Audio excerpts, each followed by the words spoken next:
My grandfather, who's dying fast from stage 4 cancer, woke me up this morning screaming that someone was trying to kill him. He said that everything in his room was turning on and off, and then the new astronauts in black, who were an old man and an old lady, told him everything was going to change. A transition was coming soon, and he watched the old lady cut open his abdomen, pull out a black sludge and pull it into a blender, and the old man told him about Omega-1. He was telling this to my wife and my mother a bit. When I walked in, he said, "Grandson, sit down, don't leave me while crying." He said everything was going crazy and they were trying to kill me, until you walked in and they went away. He had a brain scan, I believe, an MRI last week, and there's no cancer in his brain. He's an ex-Marine and ex-Secret Service. He never saw combat. He was and still is a very mean and spiteful old man who was verbally, physically, and emotionally abusive to his children and grandchildren, including me. I took him in 6 months ago after he disowned me and didn't talk to me for 13 years, because as some would say, I have a complex here. We only found out he had cancer 2 months ago. I do have some spiritual connections that come from my Cherokee and Choctaw grandparents on my father's side. Not the one with cancer. He's on my mother's side. They believe that I was what they call a dream walker, a spiritual warrior in a sense. When we dream, we enter into a different plane of existence where all people's spirits and dreams are connected to each other's. Like silk in a spider's web, a dream walker can control their own dreams and connect with others in this web. So if that makes me some type of repellent for bad energy, I don't know, but I'm sure you all will find some way to figure it all out. You're all very intuitive. But he only has a week, if not less, to live. So another sad update soon.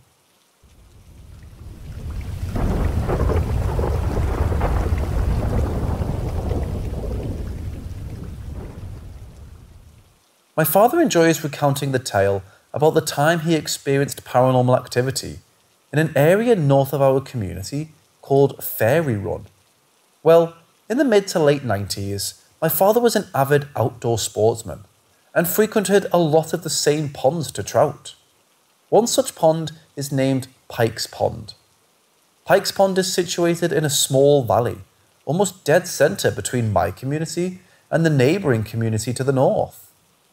Now, most of this valley and the surrounding hills is home to Fairy Run. It was in the winter. There was snow on the ground, but the pond wasn't frozen over. My dad took the morning to try and catch some trout. After an hour or so of being completely alone, he heard what sounded like two teenage boys having a conversation, walking down the hill over the marsh towards the pond. He heard the voices get louder, as if they were getting closer, but he couldn't make out what they were saying. The instant that the two boys should have walked out of the tree line and into the clearing, the voices stopped. Now, my father thought nothing of it at the time. He figured that maybe the boys saw him and just didn't want to share the pond and turned around and walked back. But when my father packed up to leave and started to walk back home, over the marsh and up the hill, he noticed there was only one set of footprints in the snow. Those footprints were the ones that he made when he walked down to the pond. There should have been 3 sets of prints coming down and 2 going back. This really freaked out my father. He isn't the type to lie to someone, and why would he lie to me? It's not like he's trying to keep me away from there. I'm a grown man now. Anyway, I believe every word he says, and I'll see if I can get more stories out of him. And my grandfather too. He's a fountain of stories.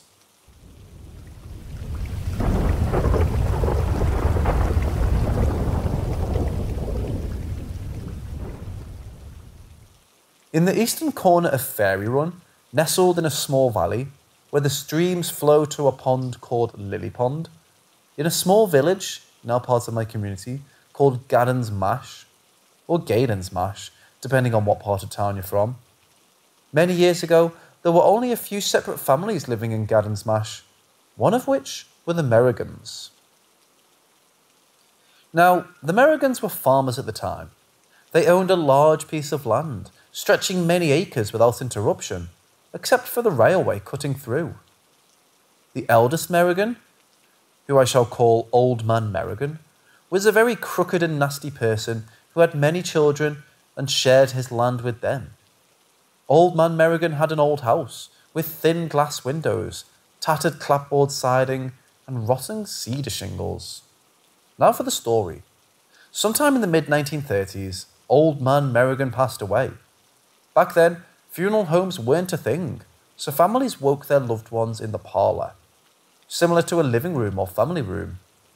The Merrigans were Catholic, so the Catholic priest at the time, Felix D. McCarthy, came to the house in the early evening to say prayers and a rosary. When Felix stepped into the parlour, solemnly he said, "There is a great evil in this house with us. No one shall leave this place until dawn. You must draw the curtains tight and lock all the doors." He was a very wise and respected man, so all the guests did as he said. As the night went on and the sky grew dark, mysterious things began to happen. The candles which the family had lit began to go out on their own. The wind outside picked up to hurricane-force winds. There was no hurricane. As time went on, they could hear screaming and shouting of pain from outside, and what sounded like hundreds of hands beating the house all at once, over and over again. Doors inside the house could be heard opening and slamming shut. Glass windows in other parts of the house began to shatter. This strange and terrifying phenomenon lasted the whole night until dawn when it stopped. As light began to shine through the curtains, Felix instructed everyone to step outside. It was a beautiful sunny morning when they stepped outside, but they were horrified by what they saw. There was not a single blade of grass left in the entire yard, which formed a perfect circle around the house. All of the clapboard siding had been torn from the house, many of the shingles had disappeared from the roof, and most of the windows were broken. I had the current Merrigan landowner tell me this story. I believe Old Man Merrigan was his great-grandfather, but his grandfather was among the crowd trapped in the house. He told me he always gets a very uneasy feeling, like something evil wants him gone, when he goes there.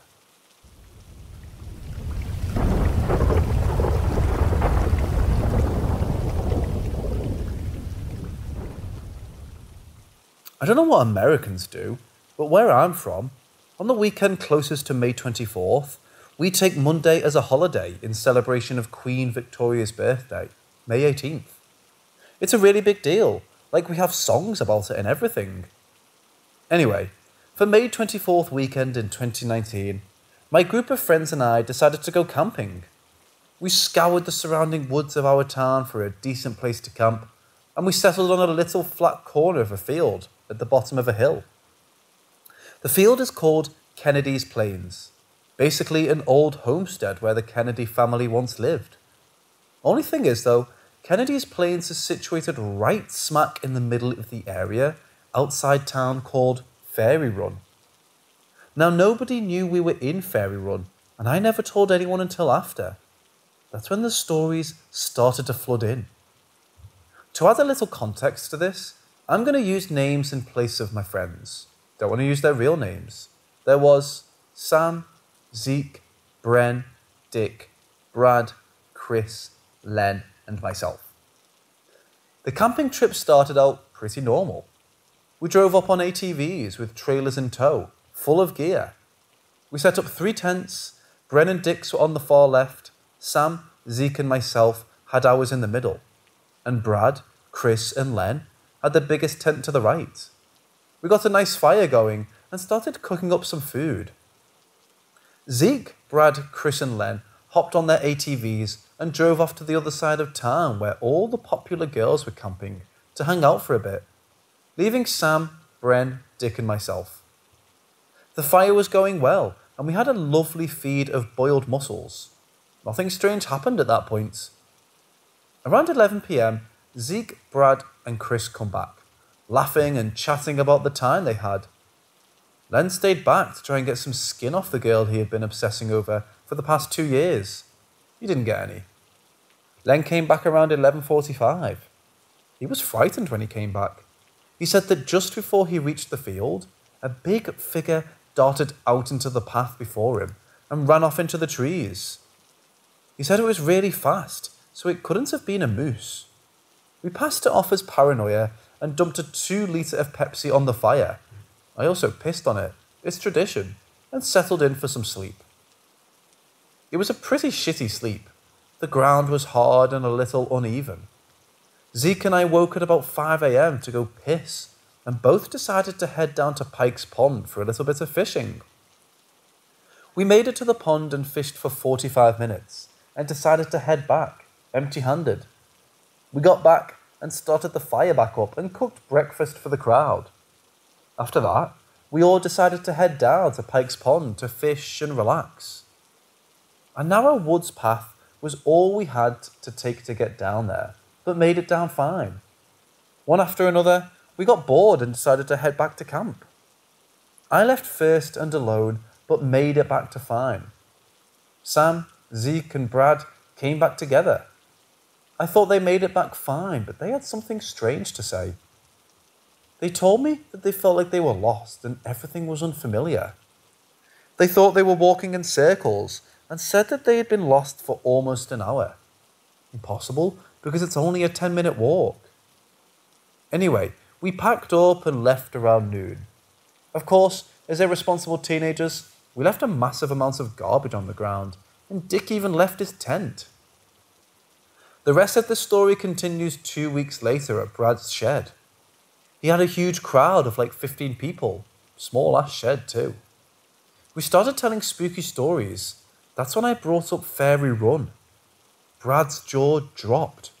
He then started to talk about the night we were camping. He had a very strange experience. Brad woke up sometime in the night along with Chris.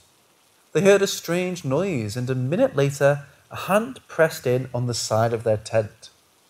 The hand then made a streak and ran across the side of the tent, left to right. This should have been impossible.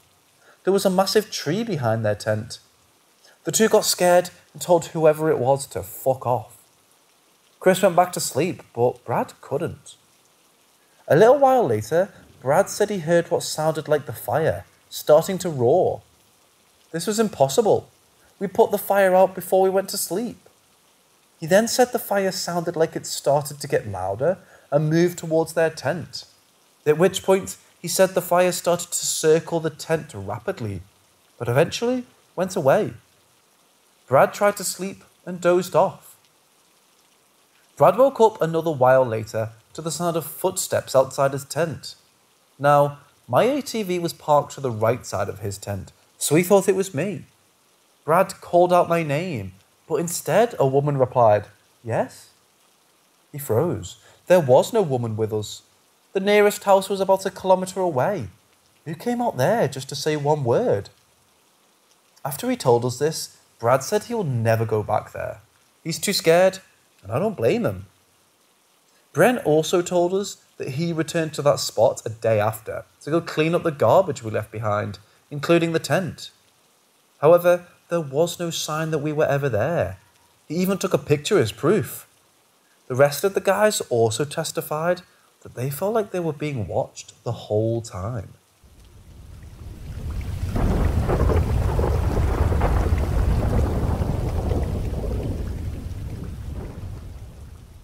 For those who don't know, Fairy Run is a general area, situated halfway between my hometown of Carbonear and the town of Victoria to the north.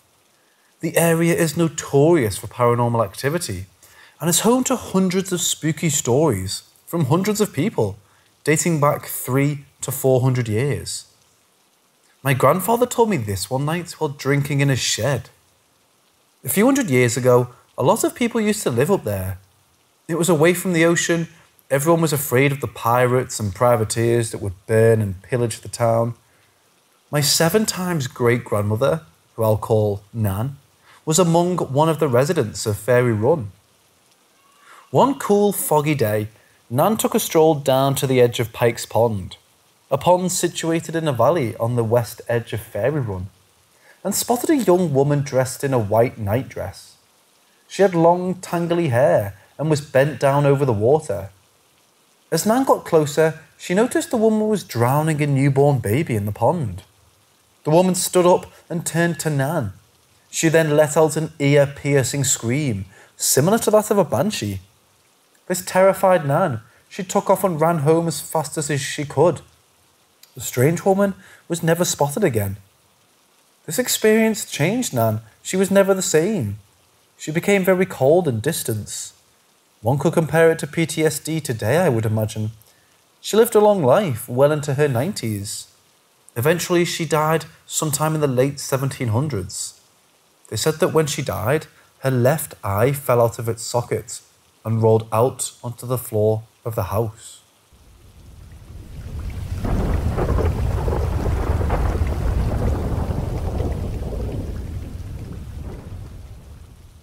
My grandfather used to be a heating technician before his passing. He would sometimes have to venture out into the backwoods or into the country to work on different things out there. This story he told me multiple times, sticking to the same story every time. On this job, my grandfather had to go to a church that wasn't in use, but still being maintained so that it could eventually be used. Anyways, he said this church was locked up every night, and the night he went to work on the boiler room, it was locked and chained up, and he was the only one with the key. He opened it up, locked the door after he got in, and went to the basement. He explained how everything was normal. He was going about his job like usual, working on whatever he did. I have no clue what heating technicians do. When he heard footsteps, he emphasized that these were footsteps, and even recorded the noise on his phone at the time, now long gone, and explained to me how the noise sounded like someone walking, not the church settling or wood making noise. He shrugged it off and got back to work. Eventually, paranoia got the best of him, and he turned around toward the stairs to double check no one was there. At the top of the stairs, he said there was a middle-aged lady in a white dress, hovering just slightly above the ground, looking at him. She then, while hovering, turned 90 degrees to her left and floated away. He said it spooked him so bad, he packed up his tools and fucked off.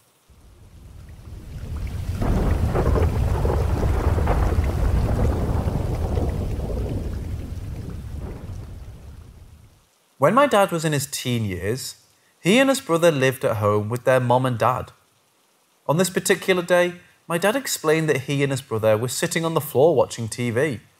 Maybe not on the floor, maybe on a chair, but I recall them saying floor. And my grandmother and grandfather were sitting on the couch. Out of nowhere, they hear the bathtub running on full blast. Both temperature knobs, hot and cold, were turned all the way to the right, and the water head was just blasting out water. My dad told me everyone looked at each other puzzled, and my grandfather got up and calmly turned the knobs off to the left to shut off the water. Fast forward maybe 2 to 5 minutes later, and the bathtub's hot and cold knobs are again seemingly turning all the way to the right, and water starts shooting out. This time, everyone freaked out, and my grandfather turned the knobs off again. And after that, it never happened again. Some backstory to help.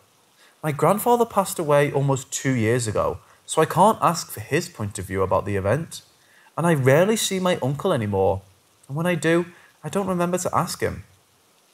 My grandmother and father also told me that the house belonged to someone who died in his sleep prior to them buying it. That's why the house was for sale, because the man obviously didn't own it since he died. This took place in the late 80s, early 90s.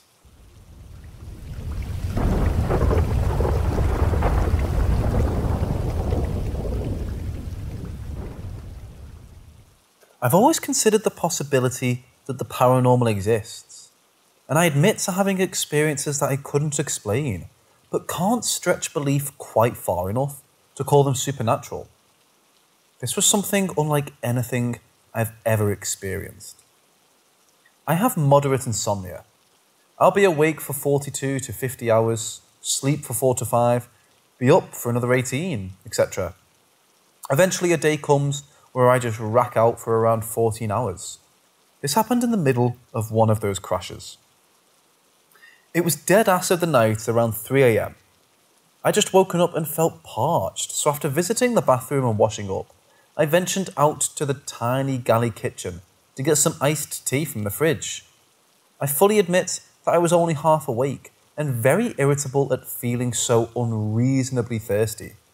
I poured myself a cupful, downed it, poured a second and turned to take it with me back to my room and go back to bed. The range hood light over my stove is always on, and it serves like a night light so it wasn't dark. Fridge door closes, I can hear the clink of the condiment bottles on the door rattle against each other, and I freeze as in the middle of the dining room I had just walked through is a woman with a young girl standing there staring at me. The aforementioned ranged light makes colours easy to see, and they just don't have any. It's like I'm looking at a 3D projection of an old-timey black and white photograph. The pair wore clothes I can only describe as old. Between my half-asleep state and foul mood, I just snapped at the image. What? It was like speaking flipped a switch and both woman and girl looked suddenly terrified and then just whooshed backwards through the dining room wall, like they were attached to a bungee cord or something. I waited a moment, then went back to my room, closed the door, locked it, and crawled back into bed, honestly just too exhausted to process terror. My initial thought was that it was some quasi-lucid dream, but I don't even know where the influence for it would have come from.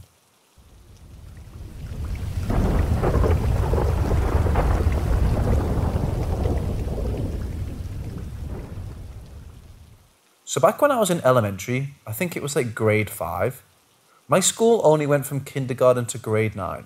So junior high, 7 to 9, was in a different area of the school. Elementary students would rarely be allowed to walk in the junior high hallways unless it was absolutely necessary. Therefore, multiple grades had one bathroom on their floor. My class was on the second floor of the school, which meant my bathroom was at the end of that hallway. I remember it was lunch that day and it was the middle of winter, so no one really wanted to go outside. At least I didn't. So me and my other 2 friends would always try and walk around to delay the time as much as possible. I needed to use the bathroom, and because we were stalling, the halls were pretty much empty since everyone had gone outside. I went into the bathroom and gave my jacket to my 2 friends to hold them outside the bathroom.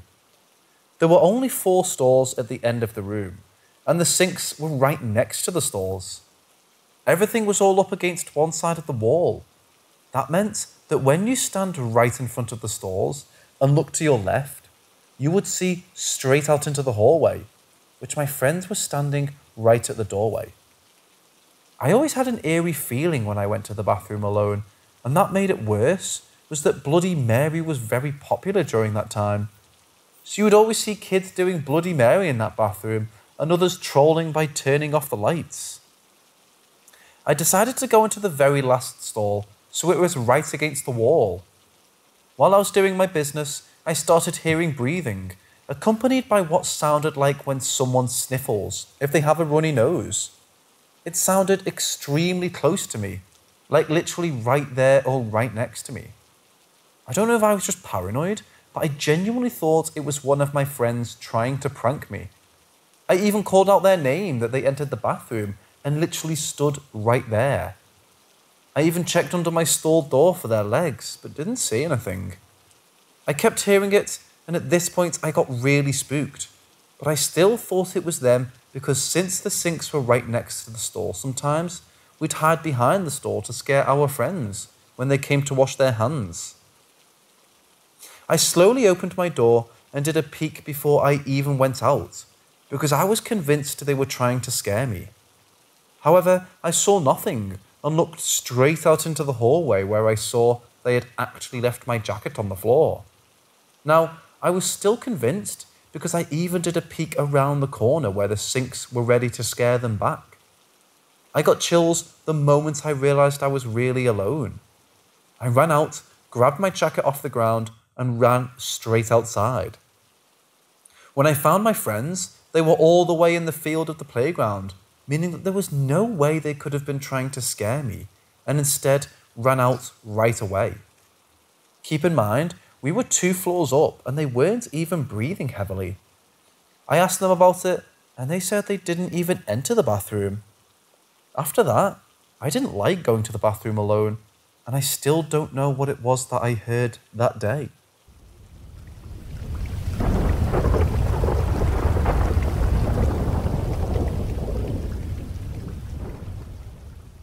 When I was about 14, my family and I went to a rural place in a prefecture called Nagano on a trip. We had to drive through the mountains for a while. When we drove past a parking lot on the side of the mountain road, I heard a man's voice saying, "Excuse me?" The voice sounded sort of devoid of energy, or soulless, yet it was so clear. It sounded so lifeless that I got the impression that he was injured and asking for help. But at the same time, it sounded like my brain had tricked my ears, so I ignored it. In Japan, we call it sky ear when you hear things that aren't there. So about 5 seconds after hearing the voice, I told my family, "I just heard sky ear." My brother said, "Me too." My father, who was driving, looked back and said, "Someone said, 'Excuse me,' right?"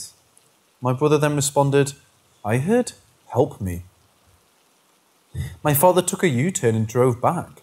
He parked on the side of the parking lot, got out with my brother, and started looking for the person. There were a few cars parked, so they were even looking under those cars. My mother, who was sitting behind me, was confused because she had not heard the voice at all. At this point, we didn't even think it was anything paranormal. We were concerned that there may be someone injured or dying. But while waiting in the car, both my mother and I suddenly started feeling spooked out. My mother was especially freaking out, saying, "I'm feeling really scared all of a sudden." My father and brother then came back into the car, looking confused. My father kept saying that it was surreal because they went to see if there was anywhere the person could have gone to, but there was no path behind the parking lot. It was sort of a steep cliff, and there was no soul in any of the cars all down the cliff. I still remember what the voice sounded like. It was an adult male voice, and it sounded so flat and monotonous that you would think whoever said it wasn't quite alive.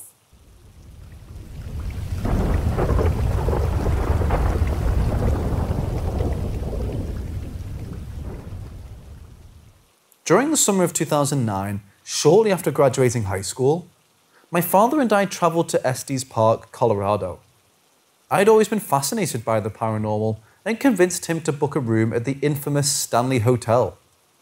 Upon arrival, something certainly felt odd about the building. Not necessarily negative, yet a strange tension filled the air. The hotel offers its own ghost tours, where guides recount various reports of encounters with the hotel's many spirits. Jim Carrey had apparently left the hotel in a flustered panic while filming Dumb and Dumber in 1994. Stephen King had of course wandered the halls alone in the late 70s, during the hotel's off-season, which would inspire him to write The Shining. Either that very night or the following night, my father and I decided to perform our own séance of sorts. Nothing could help me anticipate the events that followed. We had first asked if there were any spirits in the room, could you please respond by knocking? This was followed by a knock on the wall.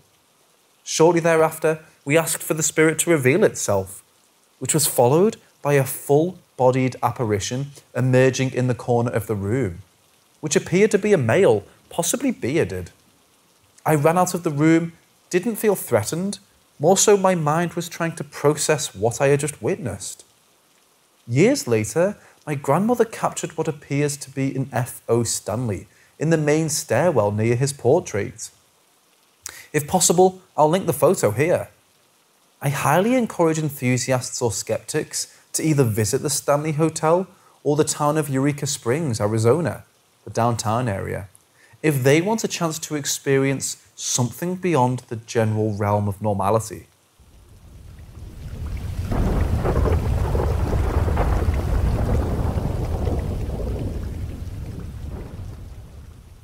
So my parents and I moved from the Midlands to Cornwall.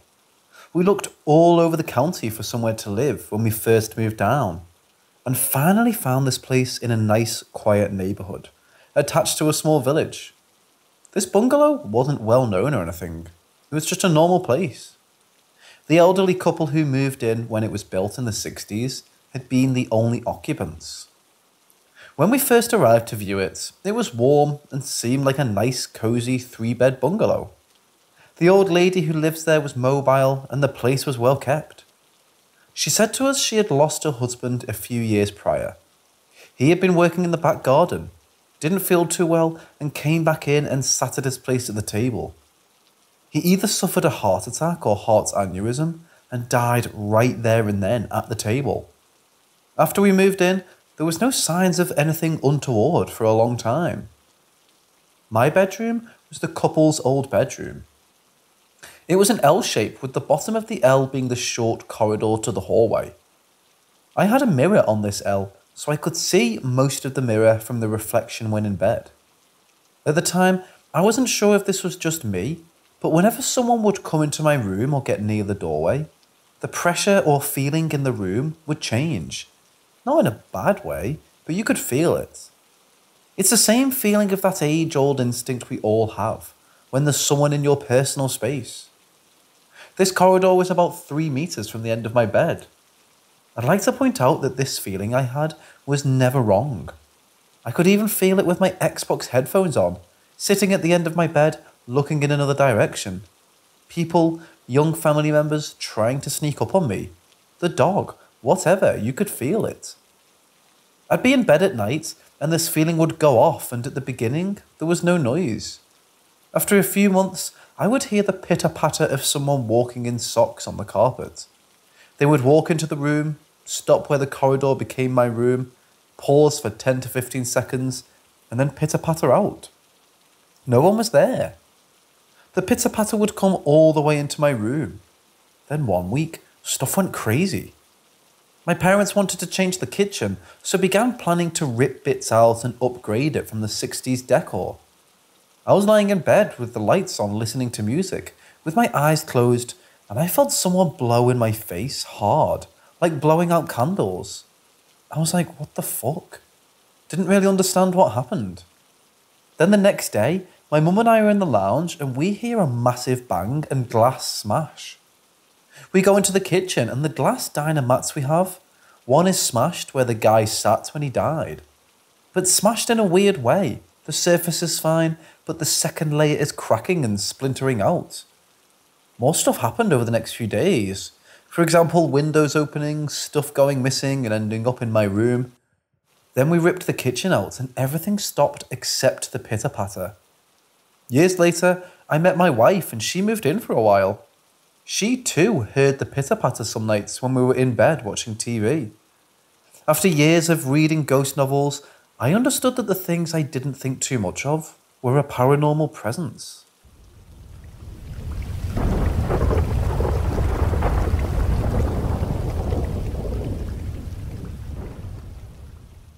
For the past 9 months or so, I've been chronically seeing angel numbers. Up to 28 numerical synchronicities a day, and it's really making me weary. This aside, I've been having other coincidences, like finding white feathers, animals in random places, especially bees, being placed in my hand, or other occurrences also with pigeons. I've been praying consistently and asked Jesus during prayer if he could stop it if it wasn't from him, yet they haven't stopped. During prayer, I've been having a lot of burning during it. The best way to describe it is intense heat, as well as feeling like my heart is being touched. On top of all these past 2 years, I've been having biblical dreams, but there are 2 that stand out. One dream about the rapture back in late 2019, and a dream with a demon back in early 21. First dream. The whole sky was filled with dark, thick clouds, which covered all the city in which I was in. My feet were on the roof of my apartment building, and I was looking up as the wind was blowing in a non-inviting fashion. I felt fear and wonder at the same time. The sky opens, and there's a big cross on the sky which pours in insane amounts of light, almost as if the sky was splitting to form that from. There was not a single sound in the city. It was just me dumbfounded, looking up with intense fear. This one dream was in November 2019. Second dream. It all started in a park where I was hanging out with my friends, and it seemed that we were drinking. After a while being there, I saw this regular person, same as any other, come into the friend group and start talking with everybody. He was so damn charismatic. Then, we all go home and I return to my apartment. Here, I live with this one real beautiful girl, yet I know she's not real. I know she's an android and nothing more than smoothed metal just for my eyes to see and my mouth to draw. Despite all this, she was cold, yet she seemed to be my only company at the time. I go into my room and out of nowhere, I get a flashback in my dream, which projected me into an era from long ago. My sight witnessed kings, queens, and powerful people from back many millennia, centuries, decades, and later years ago. All of them seemed to connect with this atrocious being, which looked like a merge between a bug and a human with melted flesh. As this happened, strings were created on them, leading to this one hideous thing. The memories from time ago faded. I was left in my room again. Less than a minute passed till, in the dream, time stopped. I could move, but everything in the room came to a stop. As I turn my back and I see this one thing, the thing is right next to me. If decadence married malevolence, this would have been its offspring. As time froze up first, I came second, but not for too long. I became more aware of my dream and screamed the name of Jesus Christ, and this thing flew away in a ghostly fashion from my room. As I saw it running, I chased it to this one apartment in my building and I opened the door. The same charismatic guy was inside. As I saw him, I knew that thing was either inside of him or was disguised as him. I said the name of Jesus once again, and the thing burned like no other. This dream happened in June of this year.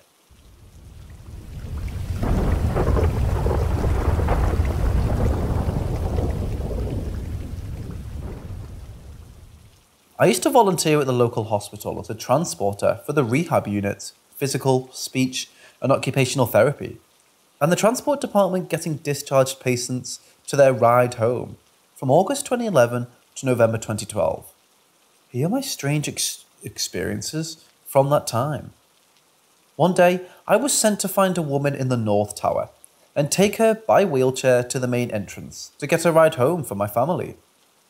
I found her room in a corner and heard someone moving around. I knocked on the door and got no response. Hearing her still moving around, I figured she didn't hear me and was getting her belongings packed. After seeing that the door was cracked open, I knocked again. After getting no response, I slowly opened the door to find the room empty. However, the restroom door was closed, and I heard the trash can getting kicked and figured the patient I was waiting on was in there. A few more minutes went by, and I decided to go to the nurse's station to ask about the patient. The nurse said nobody was in there. I told her about the restroom, and she went to investigate. Nobody, but the trash can was sitting there across the room from where it would normally be, placed at an angle as though nudged there with a foot. Places like psych wards and asylums tend to have a creepy aura around them. This hospital had its own psychiatric wing, each floor dedicated to different types of patients. One floor was the suicide watch area, one was for the most dangerous patients such as violent schizophrenic, and one was the geriatric unit. After getting some experience with the rehab unit under my belt, I got sent alone to the geriatric floor. The only way in was through an old elevator, and the moment it first opened, I was creeped out. The back half was always cold despite having no air conditioning, and it felt like hundreds of eyes were staring at you. It was always a relief to get off that elevator, and going with someone else doesn't ease the feeling. I mentioned this feeling to a few other people as I trained them only to hear them say the name. Even other volunteers reported this too. Nothing ever seemed to come of it, but it sure was eerie. The strangest thing I ever witnessed in that hospital is the one that still haunts and fascinates me, even today. People from the transport department were sent to the rehab unit to take a patient to the main entrance to catch his ride home. He looked to be in his early 40s and in peak physical shape, with a muscular, athletic build. His family was with him, congratulating him on a full recovery. They were all eager to have him back home soon. The transporters were happy for him and said they were going to take him to the car, waiting for him outside, when the man clutched his chest and fell backwards onto the bed. All the nurses in the unit cleared the room and tried to resuscitate him. The moment he fell, I could feel an intense dread and sadness radiating from where he just stood.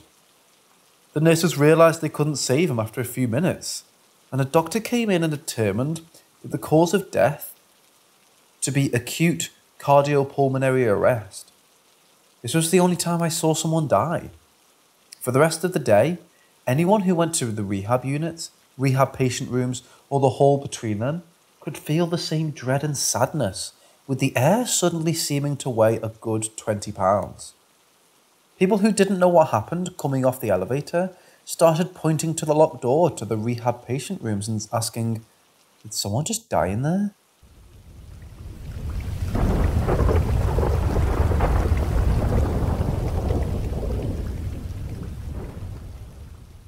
For those who have never lost a parent, I can't expect you to understand what it's like, and don't wish that kind of grief on anyone.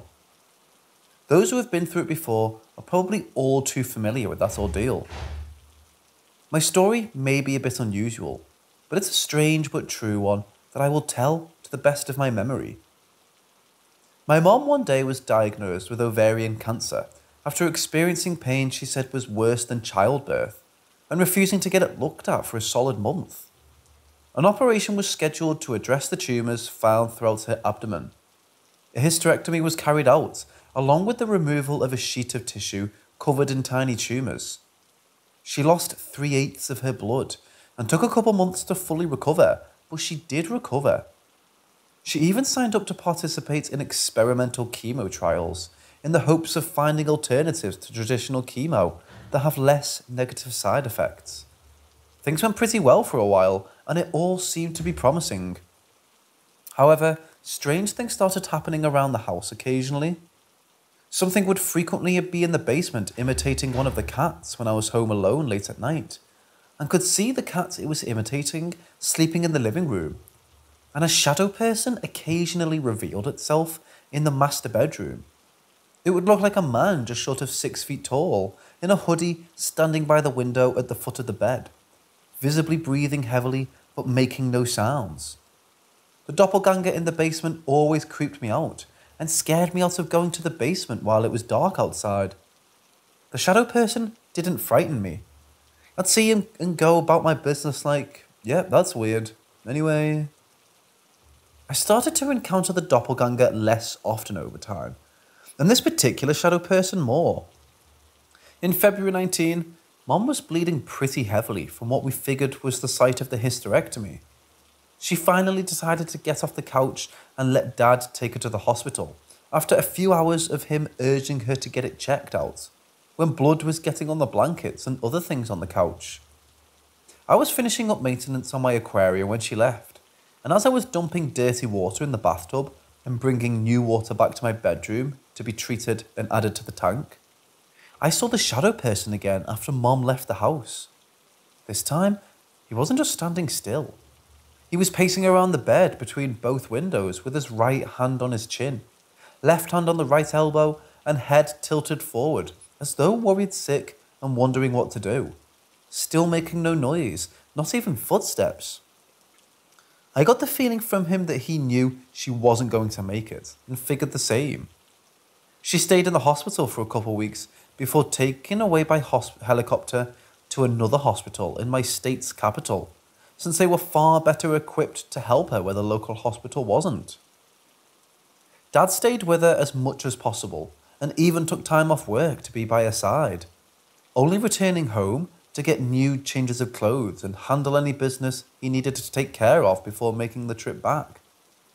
Toward the end of the month, One of the doctors informed us that a previous experimental chemo treatment had destroyed her bone marrow, making her unable to produce her own blood cells, and said she wasn't going to make it. Mom decided to go off all chemo as a result and be moved to hospice to spend her final days in palliative care.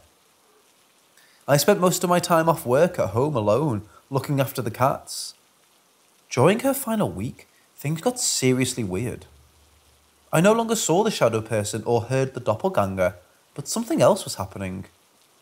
What sounded like hundreds of men and women's voices filled the house, with whispered for a solid week non-stop. And while they spoke with American accents, it was a language I had never heard before and had no way of identifying. It wasn't frightening at all, but the air at home felt electric when this happened, as everything started to feel so surreal. I accepted that my mom wouldn't beat cancer. After coming home from work on March 3rd, I couldn't sleep very well. On March 4th at 1:25 a.m, the whispers stopped, and I could feel a familiar presence in my room behind me, hovering a couple feet in the air right in front of my closet. I looked over and saw nothing, but the presence was so strong there was no way it could all be in my head. I heard nothing, but knew my mom finally passed away, and was right there. I told her everything would be alright and would get by just fine. She stayed for another minute or two before I could no longer feel the presence in my room. I fell asleep shortly afterward and woke up to see that I got a text from my dad.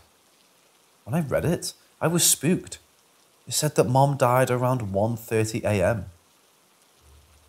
Another 4 days later, the viewing was held. I dreaded going in, but forced myself to do it. After walking to the mortuary, I was directed to go to the left and saw my dad there with my sister and an aunt and cousin from Mom's side. I didn't want to look to the right to see the body at the other end of the room, but ended up directing my gaze that way anyway. Grandma and some of Mom's siblings were crowded around the caskets, and I was relieved that they blocked my view. While waiting for them to all walk away from the casket, I stayed and talked with the group at the room's entrance. After a few minutes, nobody was around the casket, and I saw my mom's body prepared for the funeral the next day. Some of Mom's siblings changed everything that was arranged for her and had her looking like the newest member of the Addams Family cast, with clothes and a hairstyle she never would have worn in life, just to spite my dad. I slowly walked towards the casket, and as I did, things got very weird. I'll never forget this part. It haunts me today. Before I was even halfway across the room, I saw everything surrounding the casket start to turn shadowy. The closer I got, the more the darkness grew around the casket and spread to envelop the whole room, until everything was pitch black except myself, the body, the casket, and the decorations surrounding the casket, all of which I could still see like it was day. The moment I put my hand on the side of the casket, I could hear all the conversations going on in the background, and remember my dad talking to someone about how Mom was in heaven. Though everybody's voices sounded distorted, ethereal. But I wasn't in the mortuary anymore. I was in some other place, a bleak, desolate landscape. The sky was dark with blue clouds. There were ruined buildings turned pitch black as though scorched. The ground looked the same way, and small fires dotted the landscape as far as you could see. They were no more than a foot in diameter at most, and scattered randomly with yards between them all. A bitter cold wind blew through this place, and I saw my mom there like she was still alive. Only she was looking round and seemed confused and devastated about why she wasn't in heaven, standing there with her arms crossed as though to keep warm. I, however, felt very differently about this place. I wanted to explore it, and it called to me like this is where I belonged, like it was home. My visit to that strange place was cut short as I was suddenly transported back to the mortuary. My body never left, of course, but it was intense. I didn't tell many people about this, mainly my siblings, dad, 2 cousins, and at most 3 trusted friends. My cousins insist that the place I saw was hell, but I have no clue what to think. it sure didn't seem like a hallucination. The funeral had no strange occurrences, but my mom's death still felt surreal to me, up until close to the end of the funeral. I didn't know how to process it and just felt numb while wanting to go back to the strange place I saw. It wasn't until I volunteered as a pallbearer that it started to sink in. Feeling the weight of Mom's body in the casket is something I needed to do. Suddenly, it all became real. The next day, I watched as Dad had to leave for work and saw Mom's reflection in the glass door behind me. I quickly turned around to see nobody there. It startled me, but I blew it off as a possible grief-induced hallucination and carried on. A couple of days after the funeral, a presence was suddenly in my bedroom with me while I was home alone that night. It felt angry, and I got an overwhelming feeling that whatever was there was repeatedly screaming two words in my mom's voice. Get out! I tried to ignore it until it made it clear that it was actually there. A gust blew from right outside me in the middle of the room toward the closed window, visibly moving the hairs on my arms. At that point, I grabbed a few things, locked the front door, left, and returned about an hour later with the house being calm again. A few months later was the last time I had any other strange experiences involving my mom. I was in the basement starting a load of laundry in the afternoon and folded a load of towels from the dryer. As I was headed towards the stairs, I got scared by what I saw. It looked like Mom crouched with her hands touching the ground in front of her as she looked up at me. Her skin and clothes were all grey, and her eyes looked cloudy like you'd expect to see after decomposition starts to set in. About 2 seconds after seeing me there, it looked like she was screaming, but making no sound before lunging right at me and vanishing within inches of me. I ran up the stairs and luckily haven't had anything like that happen since. I haven't had any other known experiences involving my mom, and I'm still not sure what to make of all that's happened. All I know, some weird things went down, and Mom still appears to me in my dreams occasionally, usually behaving as she did before the cancer diagnosis. I can only hope, after all she suffered, that she's finally at peace.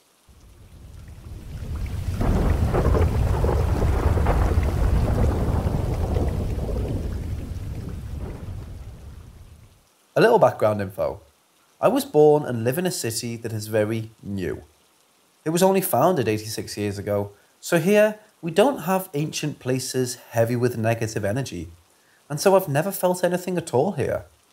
I've always been an athlete, so I never felt short of breath or heart racing from doing light exercises like trekking or going upstairs.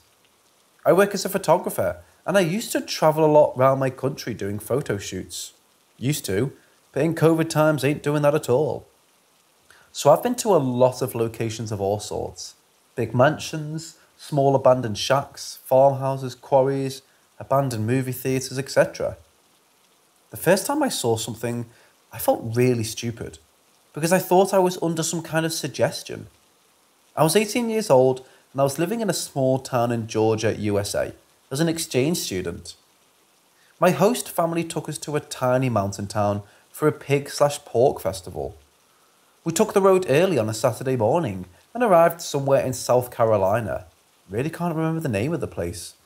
Sometime after having lunch at a super charming place that seemed out of a vintage decor book. Along the way, my American father, that's how I called the members of the family that was hosting me, mentioned that there had been a Civil War battle in those mountains. We were going to spend the weekend at a cabin in the woods, with a pond in front and autumn trees all around us. I asked for permission to walk around the woods, which was given, with the warning to not go far, nor stay after dark. I did go a bit far, but didn't stay until it got dark. My American brother teased me, asking if I had found any soldier bones. Since I had gone out for a walk before settling in, I was the one who had to sleep in the attic. That night, no sooner than I laid in bed, I saw a tall male figure standing in the corner of my right. He was just there, watching me, with a disgusted look on his face. He looked like a very ragged, starved Confederate soldier. I felt a heavy presence on my chest, kind of like you get when in sleep paralysis, but I could move, and very swiftly too. So I sat up on my bed, started a bit more at the thing looking at me, started crying, tearing up a bit only actually, and ran down the stairs to the living room where my American brother was watching TV. He asked why I looked so damn spooked, and I said, "Nothing, can't sleep." No way I'd tell him what happened. He would tease me till the end of times. We watched TV a bit, and he went to his bedroom, and I slept on the living room couch. Whenever I thought about that, I would always get mad at myself, because I was sure I spooked myself with the suggestions of Civil War bodies all around these mountains. The second time, there was no suggestion, and I, to this day, get nervous remembering it. I had travelled to a city, Bauru, in the state of Sao Paulo for a photo shoot. My host had gone to the bus station to pick me up. We went to a restaurant to have dinner, and then we took the road for another hour to get to a colonial farmhouse. It was dark when we arrived. The team took turns taking showers, and we stayed up a bit chatting about the next day's photo shoot. When I went to bed, a few minutes after I had laid down, I started seeing naked black people crawling up the walls like geckos. Their bodies were distorted, very thin and long limbs with huge eyes, hands and legs. All of them just looked at me with kind of blank expressions, but fully open, staring eyes. I couldn't sleep at all that night. I kept seeing them every time I opened my eyes. When the sun came up, I jumped off my bed and went to the kitchen. The owner of the house was up and preparing breakfast for us, and she asked if I had slept well. I said, "No, actually, I couldn't sleep at all." She looked at me with a curious expression and asked why, and I told her exactly what I had seen. She asked if I knew that the house had been a slave farm back in the colonial days. I frowned and replied that no, I didn't know that. She said, "Let me show you something." She got a key and we walked outside the house. She opened the door to an empty room with a low ceiling and asked me if I knew what that place was.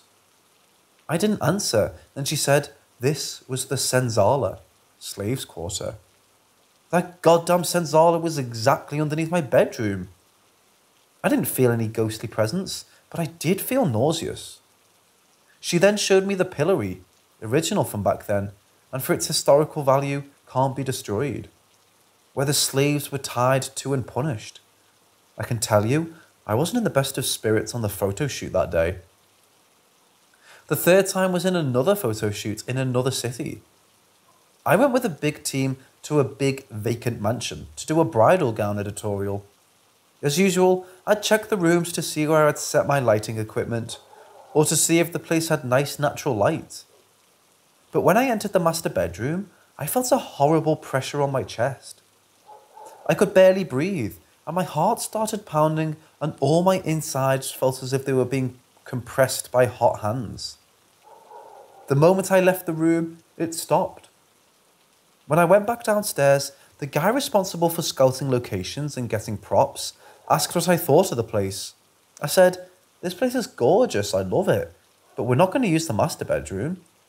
He asked why, and I said, I felt horrible there. I couldn't breathe and my heart was racing like crazy. His eyes widened and he told us, everyone in the team that was downstairs at that time, that the house had a sad story. A couple had 2 kids. The teenage boy was mentally unstable and killed himself in the master bedroom. The father, in grief, killed himself there as well a few months later. The mother and daughter left the house after that, and it hadn't been occupied since. I looked at him with very sceptical eyes, and he swore it was true. Even after having these experiences, I keep thinking to myself, show me the receipts. I want irrefutable proof that I'm not crazy, and these are not just strange, brain, hallucinatory farts.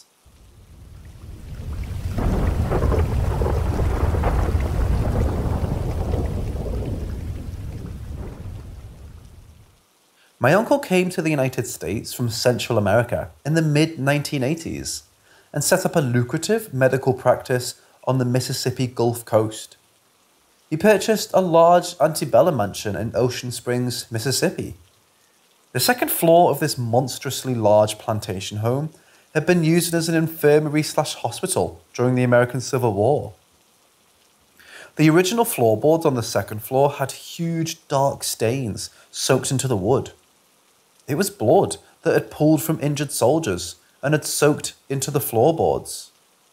In an attempt to preserve the originality of the house, they had never been replaced. Once, when I was maybe 9 or 10 years old, my older cousins took me into a portion of the attic that had not been finished. In this part of the attic, there were many old-looking chests and other super old-looking pieces of furniture. They opened one chest that they called the bone box and showed me its contents. It was full of old, dirty human bones. My uncle said the bones were unearthed when they had dug in the backyard, when they were having the pool built. He said most of the bones were taken away or discarded, most of them arm and leg bones, amputations, and that the ones in the box were just some they'd kept. The previous owners of the mansion had been a strange couple. They had also done some work to the property and had installed a large but shallow fountain with black tiles arranged in a pentagram. The locals say the previous owners knew there was a bad presence in the house and channeled it to do satanic rituals. I can't confirm the rituals, but the pentagram-shaped black fountain was definitely strange. I can confirm that there was something very wrong with the house. I never saw anything that I could definitively say was a ghost or apparition. However, on more than one occasion when I spent the night there, I would experience severe sleep paralysis and would hear people moving through the halls frantically in the middle of the night when everyone was asleep. On one occasion, my father and I were spending the night there before a fishing trip. House was on the water, and we slept in adjacent but separate rooms on the second floor. These two rooms were on one wing of the house, and that side of the house was otherwise unoccupied. As my aunt and uncle slept in their room on the first floor, on the other side of the house. The entire night, as I would begin to drift off, I would begin to hear a very loud banging, almost like someone hitting a hammer against a thick slab of wood over and over. I would shoot up in bed, and the noise would stop. This happened at least 3 times throughout the night. In the morning, my father asked me if I had any trouble sleeping. I told him yes, and described what I heard.